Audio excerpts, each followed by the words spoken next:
바람도 머물다 가는 것. 주민들이 200년 동안 지켜온 숲에 나타난 파괴자? 누가 했겠어요? 따다다다닥 하면서. 야생차 군락지에서 만난 자연인? 저는 향기를 맡는다라고 이야기하고 싶어요. 소리까지 마신는 김부각의 비법은? 구운 소금입니다. 고소하고 향긋한 인생 이야기. 자연과 더불어 살아가는 방법까지 배울 수 있는 전북 남원으로 떠납니다.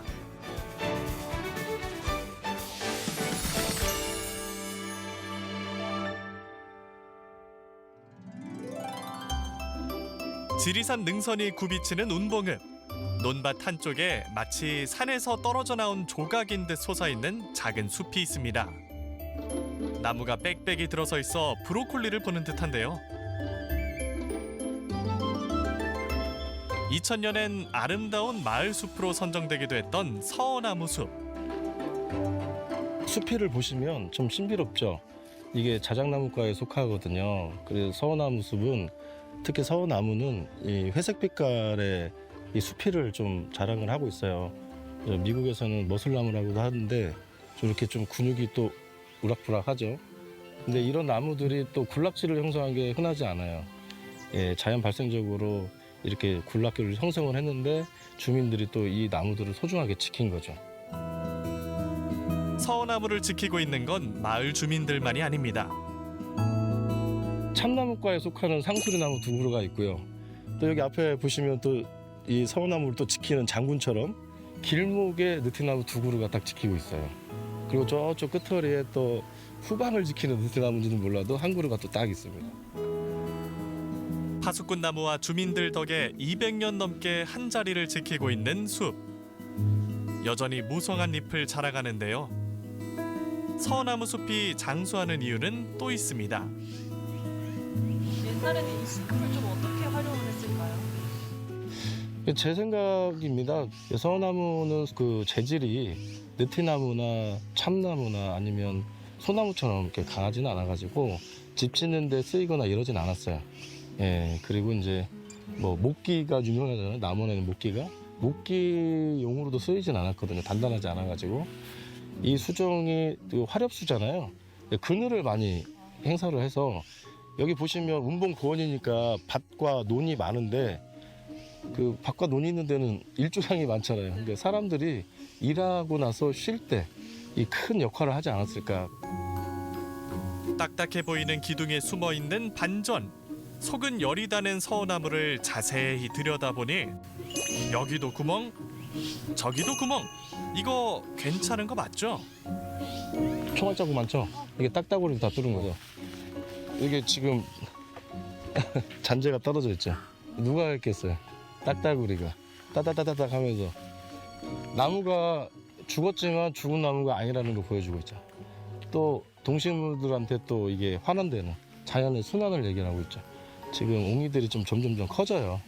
그래서 저희들도 좀 안타깝게 생각하고 있는데 이것 또한 자연의 섭리 아닌가. 청정한 숲이니 곤충이 많고 먹이를 찾는 새들이 모여드는 건 자연스러운 일. 인위적으로 손을 대기보다는 자연 그대로 두고 보는 것이 어쩌면 이들이 숲을 지키는 방법인지도 모릅니다. 그럼 서어나무 숲 잠시 감상해 보실까요?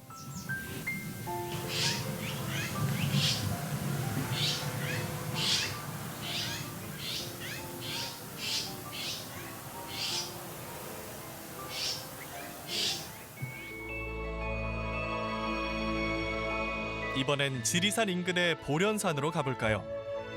해발 700여 미터로 그다지 높진 않지만 나무가 우거진 탓에 제대로 된 길도 보이질 않는데요.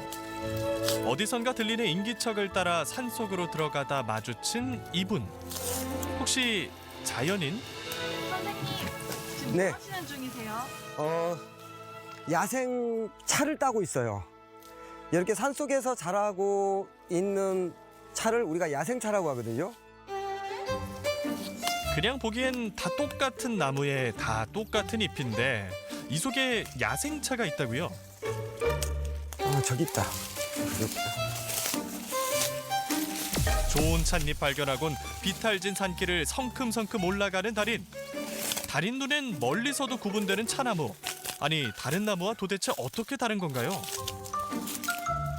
차나무는 이렇게 사찰을 푸르는데 일반 나무들과 이렇게 구분이 잘 돼 있어요. 윤기가 반짝반짝하거든요. 특히 동백나무 이파리 있잖아요. 네네. 그거와 비슷해요. 야생차와 인연을 맺은 지도 벌써 20년. 차나무가 있다는 소리만 듣고 찾아온 남원에서 고려시대 야생차 군락지를 발견하고 정착하게 됐답니다. 야생차는 땅속 깊이 뿌리를 내린 만큼 생명력이 강하다는데요. 야생차는 좀 건강하죠. 밀식된 재배차는 보통 약간의 병충해들이 있어요. 이유는 뭐냐면 그 밭에는 차나무뿐이 없거든요. 그래서 벌레들이 다른 나무에 갈 수가 없어요. 차나무에한테 갈 수밖에 없잖아요. 그런데 이 야생에서는 이 벌레들이 차나무보다 다른 나무를 더 좋아해요. 그래서 차나무에 병충해가 없어요. 보면 윤기가 반짝반짝하잖아요. 그렇죠. 그리고 줄기가 길고 연맥과 줄기가 도톰한 것들이 풍부한 맛과 향이 나와요. 줄기에서도 맛이 나는 거예요. 줄기에서 아주 단맛들이 나오거든요. 단맛이 나요. 네. 망태기도 든든하게 채웠으니 이제 달인이 자랑하는 단맛 한번 보러 가볼까요? 비밀스러운 나무 터널을 지나자 푸른 초원이의 모습을 드러낸 억새집.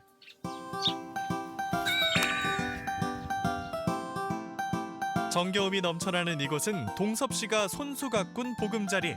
넓은 마당엔 찻잎이 가득합니다. 봄에 따는 여린 잎은 그늘에서 위조를 해야 됩니다. 어린 잎을 햇볕에서 위조하게 되면 타버려요. 위조를 하고 하는 것은 찻잎을 시들인다는 얘기예요.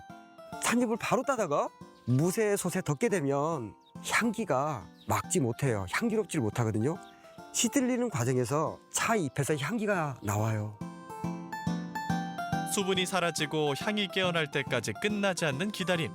최고의 맛과 향을 내기 위해선 오랜 시간과 정성이 필요한데요. 야생차와의 인연 어떻게 시작된 걸까요?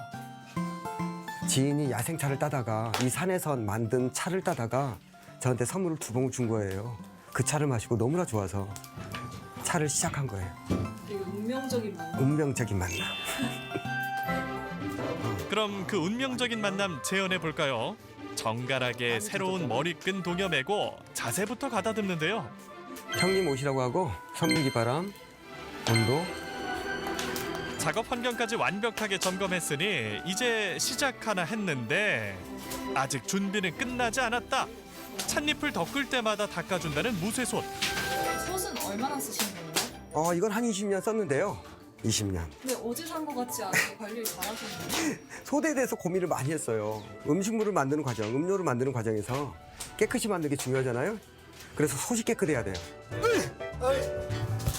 어이, 기압까지 넣고 시작한 찻잎 덮기. 잎이 타지 않게 빠른 시간 내에 덮어내야 하기 때문에 이 순간만큼은 무쇠솥만큼 뜨거운 열정을 쏟아봐야 합니다. 달궈진 솥의 온도는 무려 300도. 하지만 열기도 막지 못하는 현란한 드리블에 찻잎도 결국 무장 해제되고 마는데요. 축구장에 손흥민이 있다면 이곳엔 소특민이 있다. 됐어. 한김 식힌 찻잎은 멍석위에 광목천을 깔고 유념 과정을 거칩니다. 돌돌 말듯 비벼 세포막을 파괴하고 줄기를 꺾어주는 작업인데요. 줄기까지 해서 물질이 나왔을 때 균형 잡힌 차의 맛과 향의 풍미를 느낄 수 있는 거거든요. 어린 잎만 가지고는 정말 풍부한 맛을 낼 수가 없어요. 그렇게 여러 단계를 거쳐 만들어낸 야생차. 맛은 과연 어떨까요? 어머니 드셔보시지요. 물의 온도 어때요? 마치 맞죠? 억새집에서 노모와 함께 마시는 향기로운 차 한 잔이면 세상을 다 얻은 것 같다는 동섭 씨. 어릴 적부터 꿈이 있었는데요. 그 꿈이 초가집에 사는 게 꿈이었어요. 그 꿈을 저는 이룬 거거든요. 뭐 세계적인 차를 만들고 잘난 차 만들고 싶었던 게 사실이거든요. 근데 지금은 다 떠났어요. 그냥 차 만들 수 있고 그 만든 차를 팔아서 전기세 내고 그다음에 그 차를 마시는 것이 가장 행복하거든요. 차와 어울리는 공간이라고 해서 찾아온 이곳. 내부에 들어서니 도자기가 가득합니다. 차를 담아낼 다기를 만드는 곳인가 했는데 이곳의 진짜 정체는 따로 있다고요. 제가 학교 다녔을 때 이 길거리들이 그렇게 북적북적했었는데 지금 가서 보면 너무 한잔하고 나무 너무 좋은데 왜 이렇게 사람들이 없냐. 그래서 남은 어떻게 알릴까. 그래서 이제 도자기로 유명하지는 않기 때문에 그래서 생각해낸 게 바로 이 김부각입니다. 남원하면 빼놓을 수 없는 명물이죠.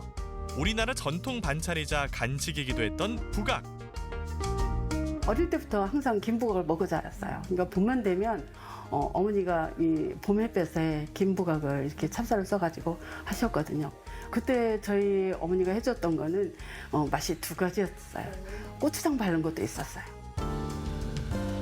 어머니의 비법 그대로 부각을 만들어 남원의 맛을 알리고 있는 경숙 씨. 적당한 크기로 자른 김에 질 좋은 남원산 찹쌀로 쏜 풀을 빈틈없이 바르도 9시간 정도 건조시켜 주는데요.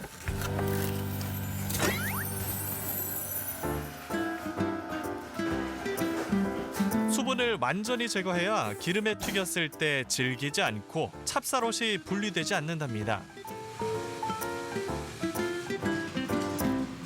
그렇게 오랜 숙성 시간을 품고 맛이 한층 깊어진 부각을 끓는 기름에 넣고 고소하게 튀겨주는데요.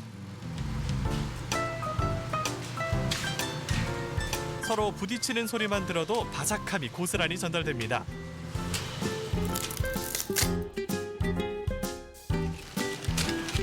바삭한 남원 김부각의 비결은 뭘까요?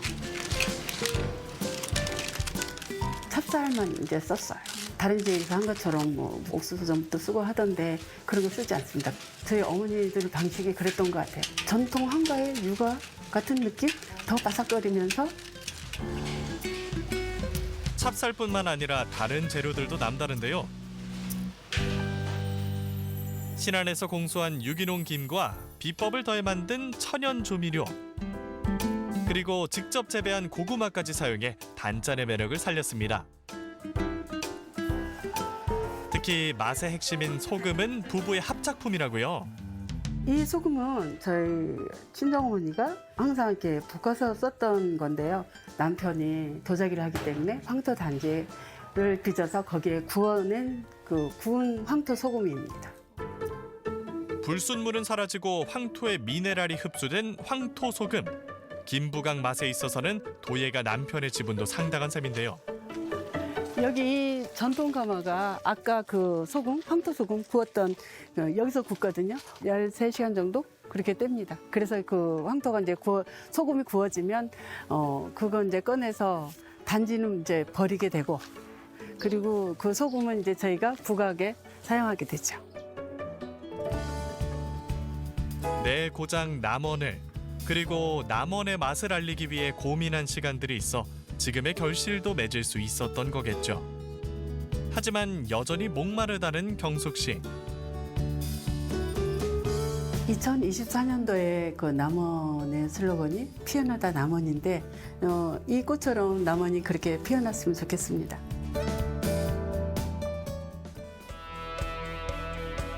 그럼 마지막으로 남원의 매력이 활짝 피어난 곳으로 가볼까요? 그야말로 울긋불긋 꽃대궐을 이룬 지리산 바래봉. 정상을 향해 불길처럼 번진 철쭉 물결에 관광객의 마음도 들썩입니다. 진분홍 용단이 수놓아진 꽃길에 파묻혀 향기로 가득한 봄날의 호사를 마음껏 누려보는 건 어떨까요?